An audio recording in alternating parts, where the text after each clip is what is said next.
and we're bringing you a report on the many sports, interesting people, and surprising events happening all around Fort Morgan High School. Luckily, the Hoofbeat staff was present to catch a few of those stories and report back to our viewers.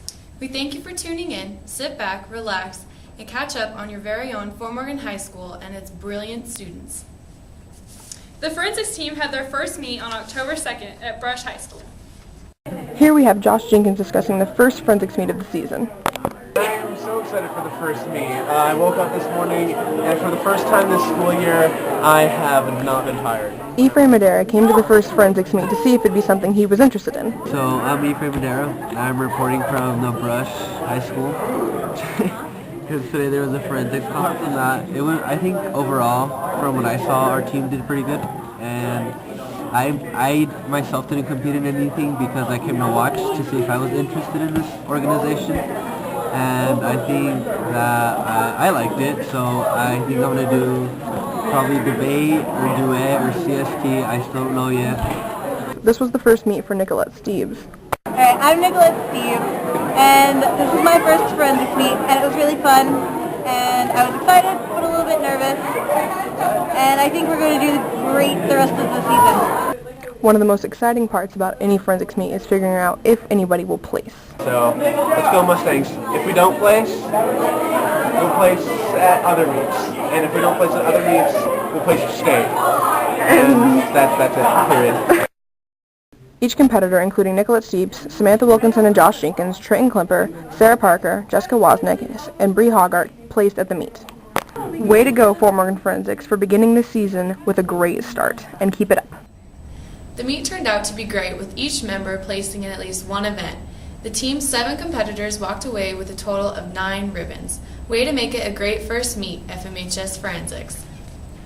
Our next story is about Gals, a club offered here at the high school organized by Mac Tibbetts. Let's take a look.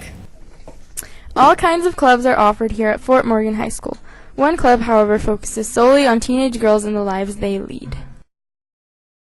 It helps a lot with like high school life, and it deals with the drama that people go through and just stuff like that.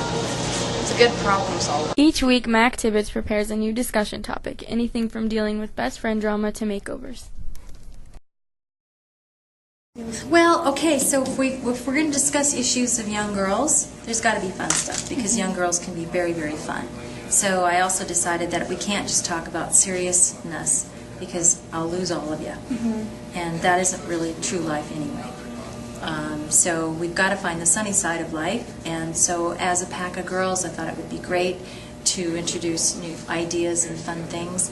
Almost the Girl Scout concept of, as a group, here's what we're going to do. So maybe we'll go and bake cookies together at the Sarah house, or we'll do a craft, or I'll teach you crocheting, or we'll come up with some idea of the girls', just so that we can enjoy each other and kind of bond and have that sisterhood and find the common denominator that we all have, that we all want to believe in. That's just about having a good time with each other.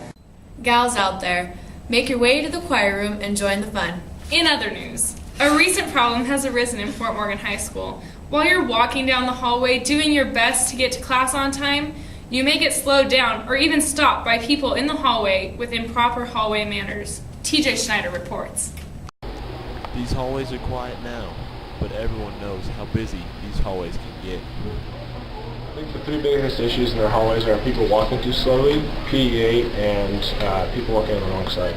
Booyah. A brave group of students decided to walk down the left side of the hallway just to see how much of a disturbance it would cause. As you can see, the results weren't pretty. It's kind of obnoxious when I'm trying to get to class on time and they just stop. Next time, consider the effects of your actions on fellow Fort Morgan High School students as you walk through the hallways. While we want to have as much fun as possible at school, and we all like to be individuals, everyone in this school needs to respect the unwritten hallway laws. Just remember, be polite, stay to the right. And now on to Halloween. Let's take a look at how Halloween came to be in different traditions for celebrating Halloween all around the world.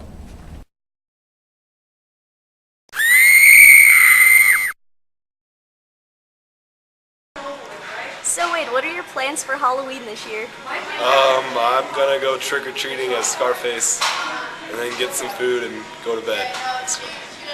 How is Halloween celebrated in Hong Kong? Good question. Actually, it's not really celebrated in Hong Kong.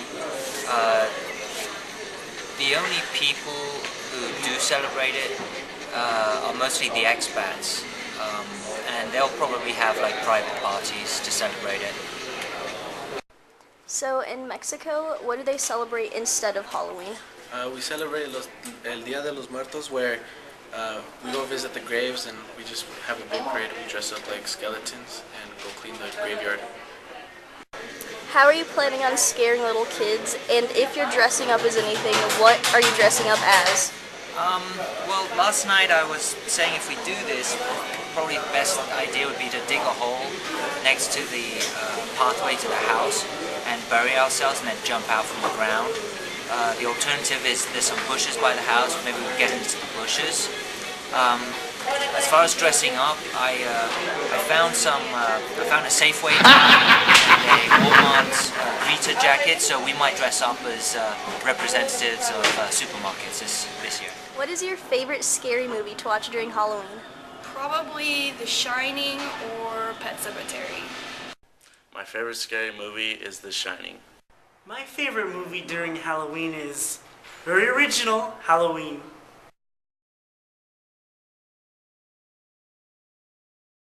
Have a frightful Halloween, and remember, keep the light on.